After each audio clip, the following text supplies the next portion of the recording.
Hagnir reaches the first of the undead horde and smashes two onrushing undead with a single stroke of his hammer, sputtering himself with additional gore. Are there more godlings? I detect very few left, says Egra happily. Likely the others have all been destroyed, or at least their avatars have. It's a costly day for the gods. Now you spot Maiden Avis, not nearly as large as Hagnir, but she was hard to spot at first. However, a massive halo of light has grown around her. She hurls herself into the battle, cleaving the undead horned skull of a multi-limbed undead demon with her great blazing sword. A large shadow blocks out the rising sun, taking your attention away from the battlefield. Is a massive blue dragon barreling straight at the temple. Inuxius wreathed in green fire winks into existence on the ground 50 meters or so beneath the dragon. About time, says Egra. Dragon opens rears its head back as it opens its jaw, no doubt to prepare it to unleash a torrent of death.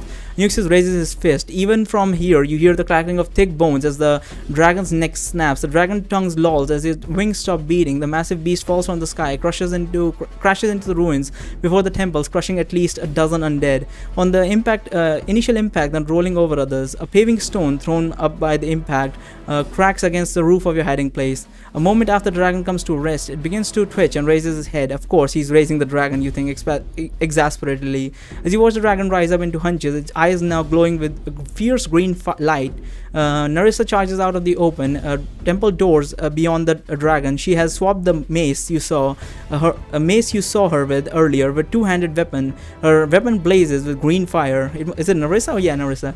Meanwhile, the Lathians and the devils have pushed their way well into the undead horde, leaving behind a trail of their own dead, which in turn rise to attack the Lathians, the devils from behind. Now you shall all perish, shouts a man's voice, brimming with rage. It must be Inuxius. Boom, boom, boom. Thundering claps deafen you as lightning bolts rain down from the sky, smiting devils and Lathians. Several bolts deflect off of a white magical barrier near Avis and ricochets forward, blasting the front ranks of the undead. Inuxius waves his hand over his head. Several meteors appear, whirl around him for a second as he points towards the devil. Inuxius shouts something and the meteors streak forward in a great hissing. The meteors strike in the thick of the devils in a devastating effect. The ground rumbles as already pulverized ruins are blown into fine powder and fiendish bodies earlier disappeared completely in the flash or are spattered into pieces. The rumble is so great that the slabs over your head shake and threaten to collapse. The Undead Dragon charges awkwardly towards the Lathians, crushing its fellow beneath its claws. Just before it reaches the Paladin, it lets out a massive gout of green flames from its jaws. Near Avis, the flames wash up and over, but the flames fan out wide. Some of them penetrates through the blasting Paladin, sending up screams of agony. Avis and Hagnir charge side by side at the dragon. Hagnir's shoulder and breastplate burns with green fire, but he moves as though uninjured. Hagnir reaches the dragon a few steps ahead of Avis and swings his great Ambrin uppercut, striking the dragon in the chest, flinging the monster up in the air. As the dragon hits the ground, Avis has already closed the distance. She swings her massive two-handed sword and decapitates the monster. Now Narissa is there behind. Wait, who? Oh, Avis did decapitate the monster. And now Narissa is there behind Avis, swinging her sword. Her dark blade sparks in white fire as it deflects off a magical shield on Avis. Avis whirls around and counter strikes, but Narissa parries the blade, meet in a terrific clang, followed by an explosion that knocks them both back a pace. Narissa and Avis continue to duel, striking and parrying back and forth for several strikes as Hagnir charges at Narissa. The hammer raised. No, shouts Inuxius. The light of the rising sun dims for a moment, then a terrific red beam of shoot force from Inuxius' finger. The beam punches through the corpse of the headless dragon into the chest of Hagnir, punching through him into the Paladin ranks behind. Hagnir falls to the ground dead, smoldering from the large hole within him. Egra laughs in his mind. Another one down. Holy shit, how powerful is Inuxius now? He was never this powerful when we were around. Fucking hell. Inuxius shouts arcane words. As this is, you know what this is? This is essentially like, you know, Alex Mercer from the first game. Alex Mercer was a great character. He was fairly strong, but he got OP once he got to the second game. Though I didn't like the second game. The second game's mechanics were great, but story was kind of shit. Not gonna lie. Well, we'll play that someday. Hagnir falls to the ground, dead and smoldering from the large hole within him. Egra laughs in your mind. Another one down. Inuxius shouts arcane words as a dozen of energy bolts shoot out of his hand, shriek out, curve around, and strike Avis unerringly. What dozens? Energy bolts? These dark bolts, I don't get what the hell is happening. They're like magic missile or something. Except they all get deflected from the blazing holy armor, scattered and smiting allies and enemies alike. One of these deflected bolts strike Narissa's leg. Although her armor seems to absorb much of the damage, she staggers back. Avis lunges in, swinging her sword in a flurry of blows upon Narissa, who deftly parries the onslaught, of which she is now limping. The fallen cleric shall perish, says Egra. Indeed, Narissa is now at a clear disadvantage, despite her allied undead surging in around her. Avis cuts down the zombies and ghouls almost casually, while keeping her focus on Narissa. If Narissa turns to run, wounded as she is, she will certainly be slain by Avis's unrelenting onslaught. Inuxius rises up rises up off the ground as he cries out something in an arcane word. There is fear in his voice. The ground shakes and the air itself seems to vibrate. Avis freezes in place. Her eyes widen as the sword halts in mid-stroke. Instantly, her armor turns grey along with her skin and hair. Holy shit, what is that spell? Fucking time manipulation now? Nerissa raises the sword as though to strike Avis with a massive overhead chop, but then stops herself. She falls back onto the undead flow forward around her, pressing into Avis's Alathian line. A flesh to stone spell, says Agra, a very powerful variant to work upon a godling. An explosion of fire engulfs the battlefront. Out of the flames steps a massive devil, perhaps 30 feet tall, with horns adding another 10 feet. He swings a two-handed maul, wreathed in fire, and smashes through Aletheia and undead in equal measures, as though lying down wheat before the synth. The devil has only made a few terrible strokes, but Nuxius points his finger at the devil, and the morning dims again. As though under a sudden eclipse, the devil falls, burst burning out from his eyes and mouth. The morning light swiftly returns as the giant devil rises up again and turns around to face the devil's front line. Without pause, the devil begins ripping through the ranks with massive maul, which has now replaced his orange flames with green glow. This is so epic, dude. This is so epic. The devil battle line begins to falter as many begin to flee. Some of these disappear in bursts of fire. The Lathian charge is stalling too, as Nuxius bring down more lightning from above. Now they no longer enjoy the protection of Avis's shields. The ground stumbles as bolts strike. Where are we hiding? Scattering broken armored bodies. In less than a minute, the surviving devils have all disappeared, presumably back to hell, and the Lathians are in full retreat with all the undead in pursuit. Nuxius and Nerissa watch the retreating force for some time before Nerissa removes her helm, staggers up to Nuxius' sides, and lays her head on his shoulder. The wizard leans forward against his fury and wrapped an arm around her waist. The green glow of Nerissa's armor brightens and the scorch marks disappear. As the remnants of the battle cry on further away, there is no one but the couples nearby. The only thing standing is the statue of Maiden Avis, frozen mid-attack. The polished stone reflects orange in the light of rising sun. Nuxius part Nerissa's tangled blonde hair from her forehead and kisses her there. His lips move as he says something. Then they begin walking back towards you, the temple, each supporting the other. Nuxius stumbles once when Nerissa holds him up. Afraid that his intense green eyes will notice you, lean back, taking full cover within your hiding place. By the time you hazard another peek, you see Nuxius now atop the pile of rubble, surveying the battle scene. He is perhaps 50 meters away.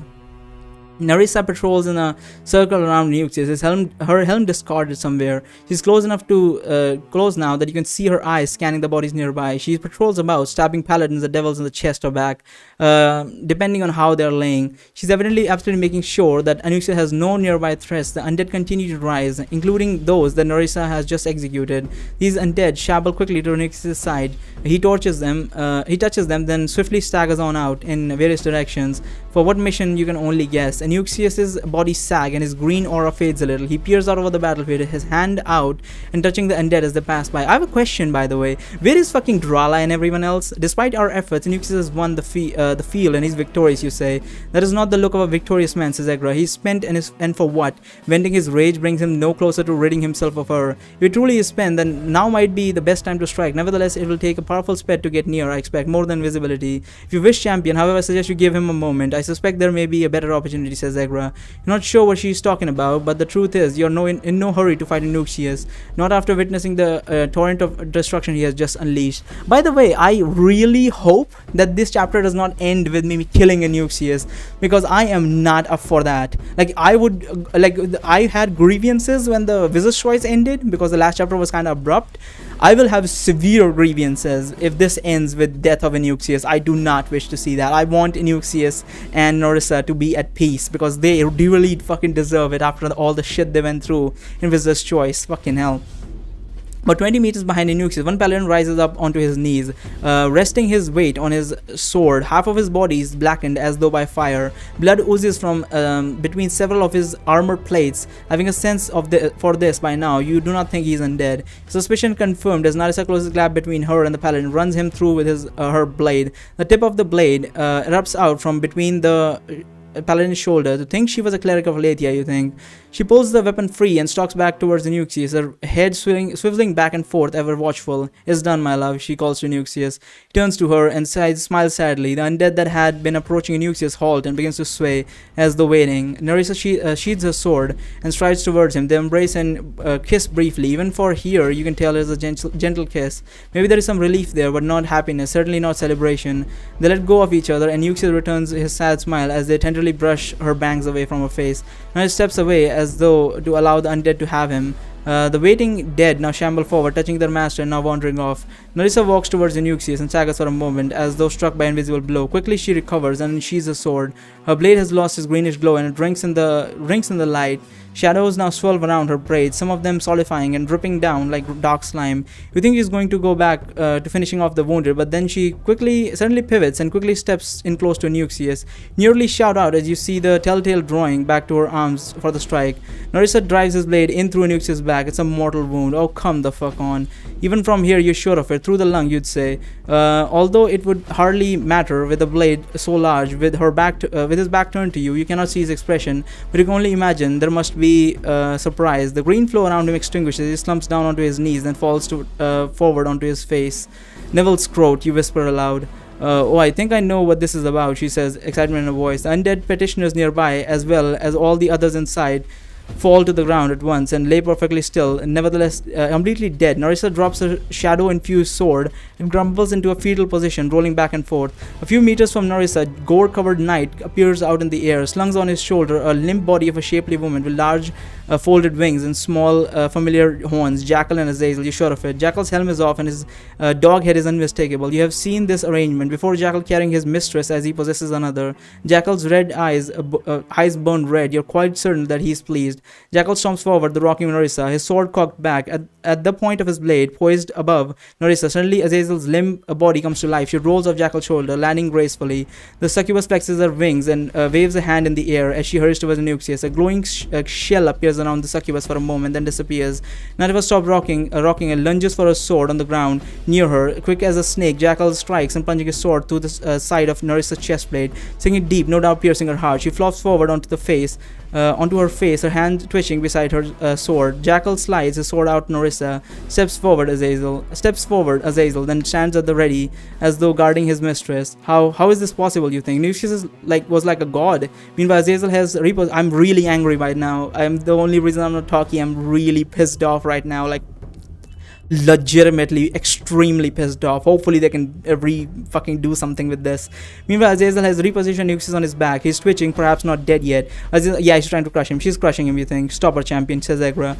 Against your better judgment, you scramble out of your hiding place and sprint towards them, your sword blazing. Immediately, Jackal spots you, position himself between you and his mistress. Sword at the ready. If your action come to you, you could lie to Jackal. You say that you're here to aid in protecting Azazel. Another option would be to cast slippery on them.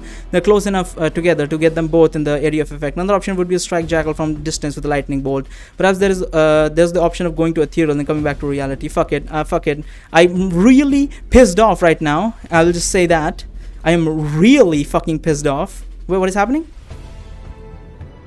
Okay, wait. So I'm really fucking pissed off that this is how they both fucking end.